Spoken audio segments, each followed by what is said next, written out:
Welcome to Better Together, a Vaishnava family podcast. A podcast where we explore family life from a Bhakti yoga perspective. We are your hosts. I'm Aksh. And I'm Gopika. Welcome to episode 12. Are we too stressed as parents? The Surgeon General's advisory. So, recently, the Surgeon General, Vivek Murthy, released an official government public health advisory warning people that parenting was reaching new levels of stress and that it was a serious harm to one's mental health. It took me off guard a little bit because I think it's a universal truth that parenting is stressful, but it really got me thinking about us right now, living in America, parenting. Are we too stressed out? I'm really curious to hear, when you came across this official public health advisory, what struck you? Well, I was also a bit surprised because I expected it to be about some type of disease or something a bit more like medical, right? Yet it was about mental health. Yeah. And on top of that, it was about parents' mental health. Yeah. And the advisory was publicly issued. So it was to inform everybody that this is a societal issue, not just an issue for parents. Yeah. I was also really relieved the fact that someone's kind of called it out. Yeah. Wow, this is actually really true. I agree with you. I also felt validated. Okay, I'm not crazy. Yeah. I'm feeling exponential amounts of stress on a regular basis. Seems like a lot of other people are feeling these levels of stress. Yeah. And I think it's so interesting because in America, we know our country is notorious for not being family friendly at a policy level, at a culture level, at a societal level.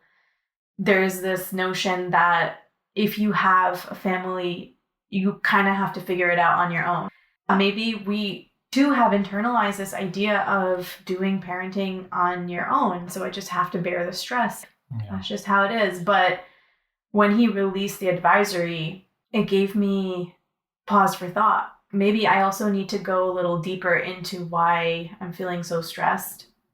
After the Surgeon General released his advisory, there was a lot of chatter in the parenting spaces about this thing called intensive parenting. I think it was a sociologist coined term.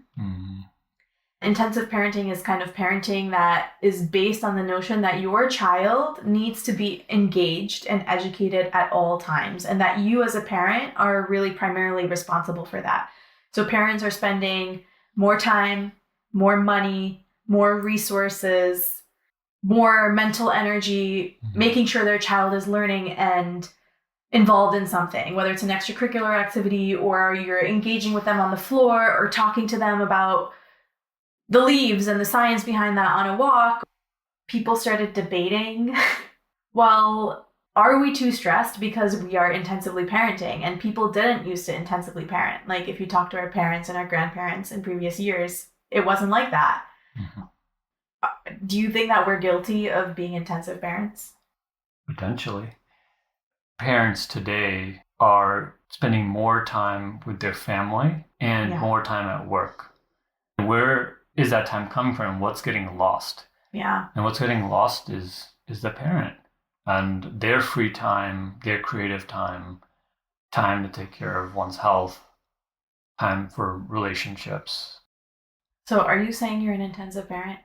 If we look at it that way, I think that I am impacted by this.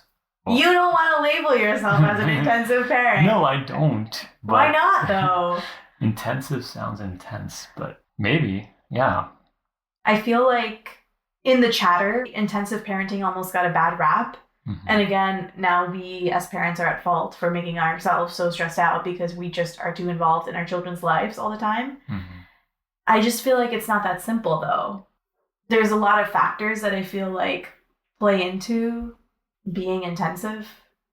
For example, the amount of education that is out there. Like if you go on Instagram, it's like, do this with your child, do that with your child. If your child is behaving like this, say this and don't do that. There was a real ones that was like, when you change your child's diaper, don't put their legs up, roll them to the side so they get proprioceptive input. And it was just like, are you kidding me? No wonder we are intensive, right? Because I think that at the heart of it, every parent wants to be the best for their child. Yeah. There has been advances neurologically and in child development and in psychology, like legitimate research that backs some of these things. So why wouldn't you follow it? You know? Yeah. And to that point, right, I feel like you don't want to label yourself as an intensive parent because it feels bad. Yeah. You feel like, no, I'm not guilty of that. Yeah. But there's actually some research that is showing that children are reporting greater levels of satisfaction as adults with their parent relationship. So as parenting has changed and maybe become more intensive, there is some positive benefits here. The other point that comes up for me is, in terms of outcomes, what you just mentioned, I would also ask the question, are there certain situations with certain types of kids where you do have to be more involved, invested, maybe intense, if you want to use that word? Yeah, 100%. Your child's temperament is a thing. There's actual research on this where they liken children to types of flowers. So there are some younger children that are like dandelions, which basically, if you think about what a dandelion needs to grow, not much. They grow everywhere, right? And then you have tulips who might be a little bit more particular. However, they can still fairly do well in different locations. And then you have orchids that require specific temperatures, specific amount of light, specific amount of water.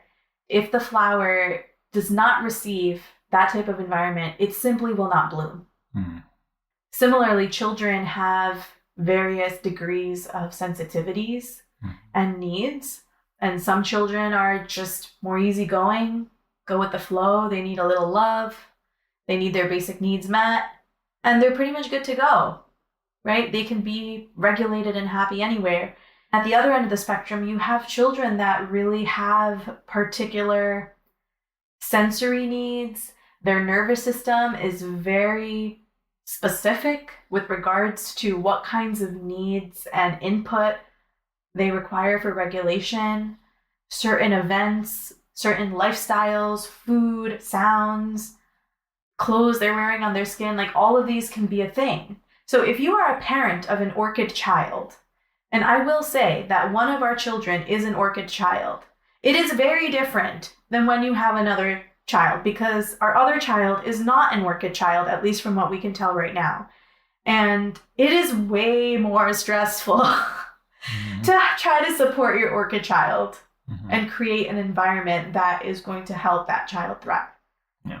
Both children are so beautiful and are both amazing, but yes, I definitely feel more stressed with a certain type of temperament. And maybe things will change over time, right? Parenting is dynamic, but yeah, that's a really great point that you bring up.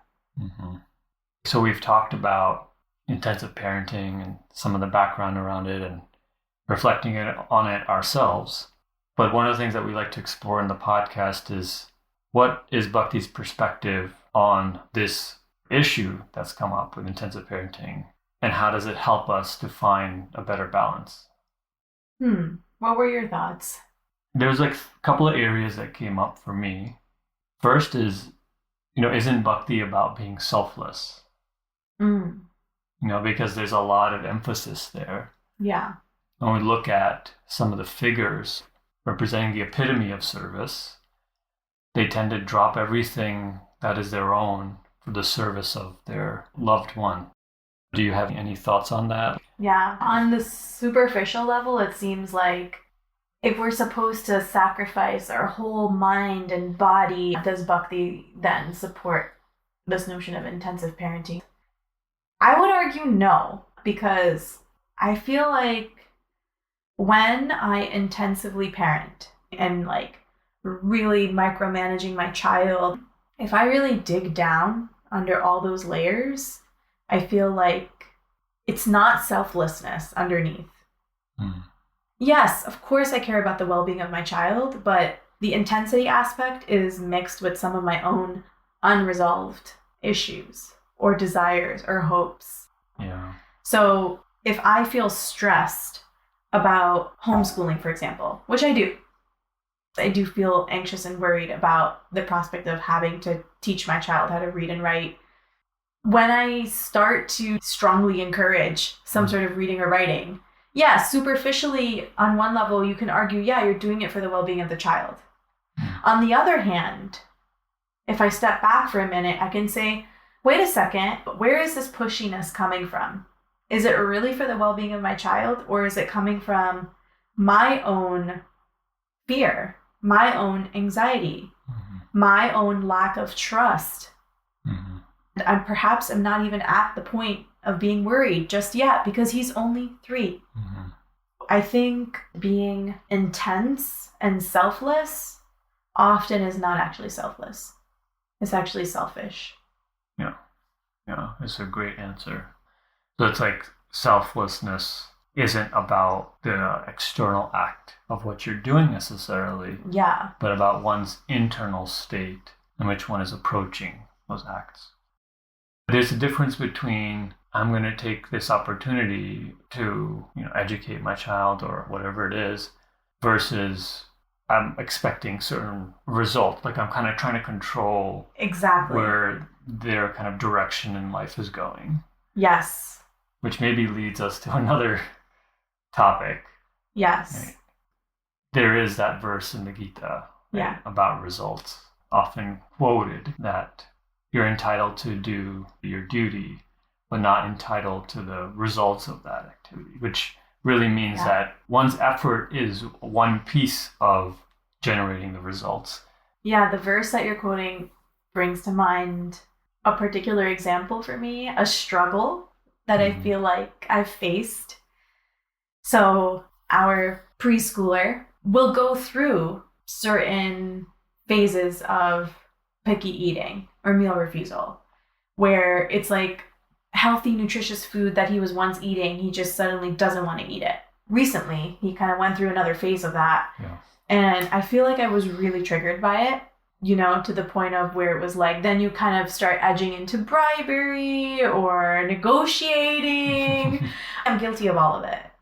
I had to really step back, and yes, I want my child to eat. So again, part of that is about the well-being of the child. But really, when I look deep down, it was about me and my anxiousness about if my child is hungry, how am I going to handle the dysregulation? What if this is going to happen? What if he can't sleep and he's awake all night? What if he stops eating everything? What if spiral staircase? Yeah. That's what it was about. And what has actually helped us come out of that phase is following the advice, which is so hard to do, but I feel like is in line with the Gita, this thing called division of responsibility, where I am responsible for putting nutritious food on the table, and my child is responsible for deciding what or how much they will eat. It sounds so easy, but it's very hard when they actually don't touch their plate. Like not being entitled to the satisfaction of my child having a full belly, and I still have to just do my part in providing a nutritious meal. It's a really difficult test of that. It's an energetic thing too, right? I feel like I've had to just really let go, truly, truly accept that it is not in my control what he eats. Yeah. I feel like this little example about eating expands to all parts of life, that like we can be responsible for creating certain conditions.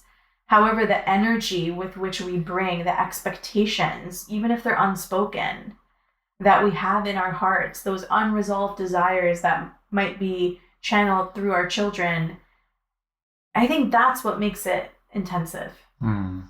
So if you go back to just the eating example, like, Yeah. because I'm thinking about another thing from the Gita, which is the three modes of nature. Yeah. And how you could apply it here, where the tamas way of the lowest energetically way of approaching parenting might be to not parent or disengage. Then rajas is kind of we call it mode of passion. And I would say that's like overly intensive, like the idea of I'm going to do this, I'm going to control the outcome. And then the healthiest way is sattvic. We would say mode of goodness, but it's the idea of finding a healthy balance, being self-reflective, being intentional and thoughtful about how one uses one's time and energy.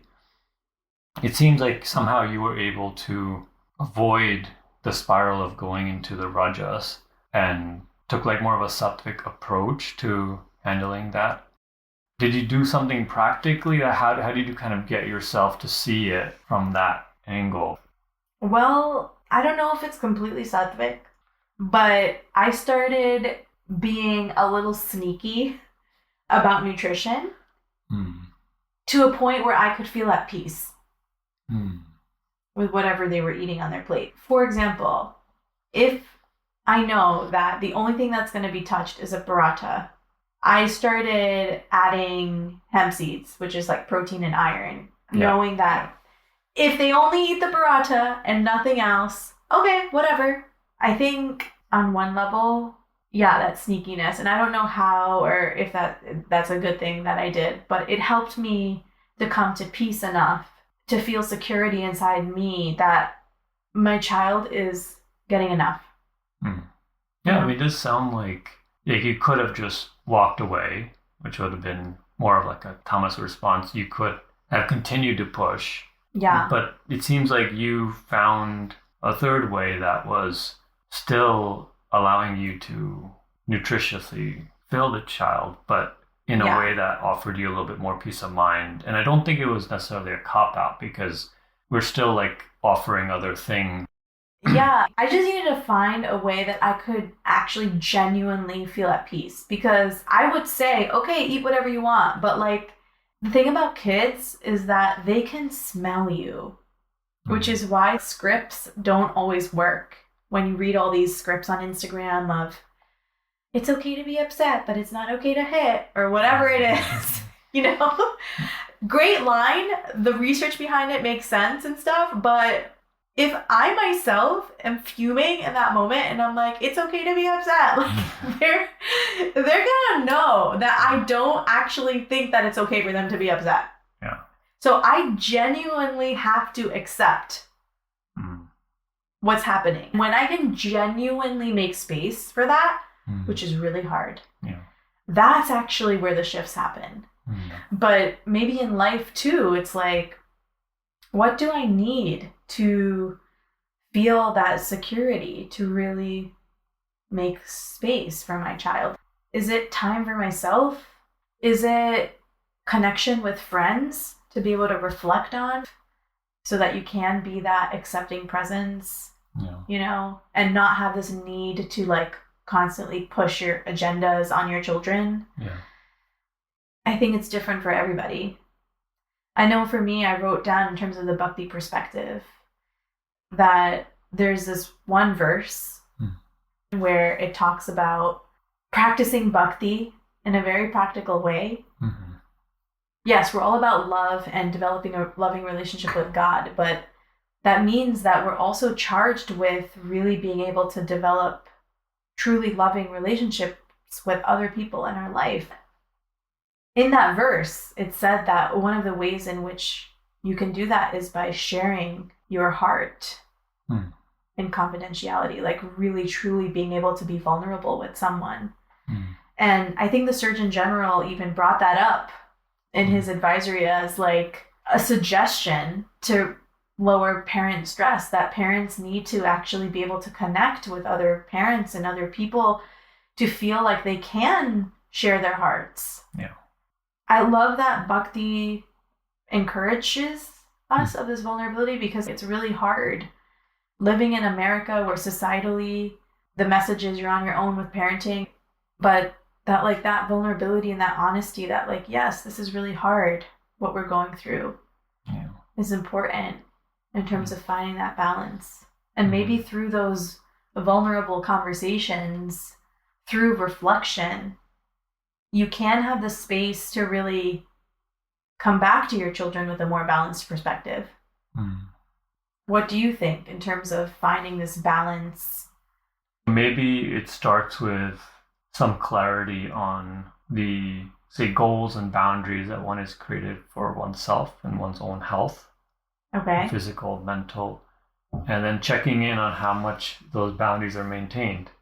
For example, I know for me, I started a boundary for sleeping early and getting up earlier. In my specific case, it's been up and down. In the last few days, I've been not keeping the boundary as well as I would like.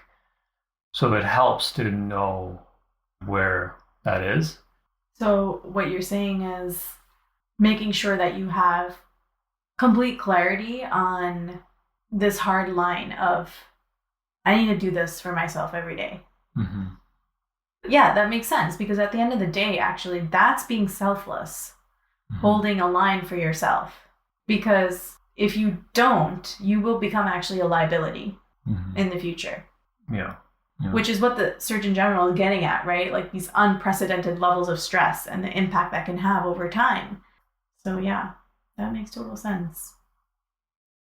I was thinking also, like, we're talking about intensive parenting, but perhaps it's like being intense about the right things. For me, that means making sure that I'm intense about doing my work, like really understanding my interaction with my children. What is actually a result of my history, my baggage, my unresolved hopes, desires, dreams, my biases, my assumptions as to what I believe needs to happen for success in the world, versus what does my child actually need? Living in that world of really making sure I'm holding myself responsible and not letting my own stuff spill out onto my child. Yeah. I don't remember where I heard this. That a practitioner ideally is someone who is intense with themselves and disciplined with themselves and their practice. But when it comes to others, they are compassionate, magnanimous. Yeah. But that makes it sound like you as a parent almost take all responsibility, all accountability. Like, I feel like that's not the point either when we say, like, be intense with ourselves. That's like crippling anxiety. You're kind of like hard on yourself, and then just like the child has no responsibility at all, right? I feel like that's also not what we're trying to say here. Yeah. Right? No, and I meant it as in intense in oneself in terms of really doing the work of thinking about why one is being intense. Yeah. Right? Like, where is that coming from? Yeah. Does that make sense? I feel like this whole conversation, it's good because we're trying to think about how we can be less stressed, but it's also like we are taking the responsibility again of being less stressed. I just want to also say that perhaps this conversation and our perspective on it is one piece of this only, and that there are many other pieces of the puzzle that play into this Surgeon General's health advisory, right? Whether it's at a societal level, at a community level, at a values and expectation level. Like, I genuinely feel sometimes that in this day and age, there's this expectation that you become a parent and that should have like zero impact. It's not like that in other countries. Yeah. And I was just listening to a podcast where they were talking about the culture in Sweden and how it's opposite, in the sense that if you don't take your family leave, and if fathers in particular don't take their family leave, they're almost looked down upon by their company. Like, why aren't you taking your full 1 year of paternal leave? Wow. Yeah. It's wild to think about all these factors that are going into play. And I think that helps me sometimes to think about all of the other things, because it makes me feel less crazy. Like, it's not that there's something wrong with me. And yes, maybe I have some control over my stress, but I also don't. At the end of the day, I feel grateful that in Bhakti, when there is so much out of your control, there's still something in your control. And that is the ability to connect to a higher power, divinity, a personal loving God that has enough love, has enough strength. That has been a lifeline for me. That's beautiful. I totally agree. Having that spiritual grounding is really the starting point for being able to live a more healthy and balanced life as a parent. In my, I guess, hopes and dreams. Yeah. Still trying to do that. Even reflecting on and even praying that please provide me insight as to where are the places where I need to lean in more and be so-called intense. And where are times where I need to let it go and just trust in your plan. Yeah. And I was also thinking for me, I do have to trust in my child, and that's really hard. But yeah, also trusting in God. Like just one example, I think we've known ever since our son has been little that fine motor skills are not in his strong wheelhouse. I would be lying if I said I was stress-free about, how's my kid gonna learn how to write? When is he gonna learn how to use scissors? Is he behind? Oh my gosh, you know? And so I've been out of that fear and worry trying to sneak it in here and there. And yeah, I somehow started just like doodling randomly kind of in his space, but actually more for me than for him. And he kind of started joining me. But still, it was very casual. Some days I did have an agenda, right? Like I'll get really excited that he's writing with me and I'll try to write a letter A and see if he like copies or whatever, but it never worked, okay? So I was just like, forget it. Let's just scribble and draw and, you know, have fun. And then literally in the car, driving to the park the other day, he goes like, Mama, I drew a letter A. And I was like, what? Like, in my head, I'm like, you don't know how to do that. And lo and behold, he showed me, he literally drew the letter A. And I was dumbfounded. Just, I feel like I get constant reminders. And I have to check myself and ask myself, in this moment, am I trying to be God or am I trusting God in terms of dictating my child's life? You know? Beautifully put. I feel like we've talked about a lot in this podcast. Yeah. So if there's one reflection or summary or something that you're taking away from this conversation that you're going to carry with you in your heart, what would be the one thing for you? Parent burnout is a real thing. And over time, when it's continuous, it will have detrimental effects to the individual, but also to a family and society at large. And just as, I guess, a warning to myself and maybe to other parents and to others who are not parents but know parents, that just watch out whether you're that person or you have a friend or a loved one who's that person. It's the little things over time that do build. And a lot of us, because we want to do good for our kids, we sacrifice ourselves a little bit over time. I think we also pretend that we aren't sacrificing. Because I feel like there's also a need to project this image of I have it all together. I can say I'm guilty of that. I love that reflection, right? Like taking it seriously, being honest where we can, and also to others, you know, not just assuming parents are okay because they seem like they're okay. It's going to take all parties to take an extra step. But ultimately, we can't control what other people do. We can still control that connection to the divine. I just always go back to that. I just feel like I have experienced so much of what Vivek Murthy was saying about like the loneliness, and I feel like maybe I did try some of those interventions and everybody's busy. So I may pick up the phone to call, but someone may not respond. Right? And so, like, where do you go in those moments when you've exhausted all of the strategies within your capacity? Yeah. That's what I love about Bhakti, because you never exhaust all of your options. There's always an option. There's always someone to lift you up. That's my takeaway. Wonderful. Yeah. Thanks for the chat. Yeah. This was great.